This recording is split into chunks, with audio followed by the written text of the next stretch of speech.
पाटील आणि ठाकरे गटाचे राजू शिंदे यांच्यासह त्यांच्या समर्थकांवरती गुन्हे दाखल झालेत।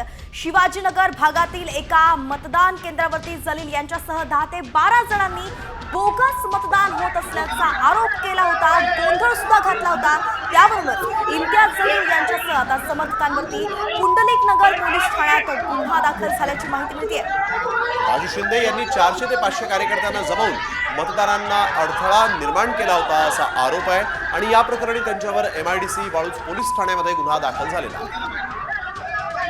हा गोंधळ कसा झाला होता याची दृश्य आपण बघतोय।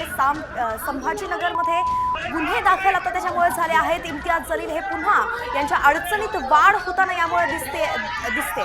मतदान केंद्रावर गोंधळ झाला होता, इम्तियाज जलील यांना धक्काबुक्की झाली होती आणि काल आपल्याला माहिती आहे इम्तियाज जलील यांनी आरोप देखील केले होते। पैसे वाटपाचे आरोप करत त्यांनी पत्रकार परिषद घेतली होती। मतदान केंद्रावर कशा पद्धतीने गोंधळ झाला, धक्काबुक्की कशी झाली हे देखील त्यांनी सांगितलं होतं आणि आज मात्र आपण बघतोय की इम्तियाज जलील यांच्यावर देखील गुन्हा दाखल झालेला आहे। मतदान केंद्रावर गोंधळ आणि दमदाटी केल्याचा हा गुन्हा आता दाखल झालेला आहे।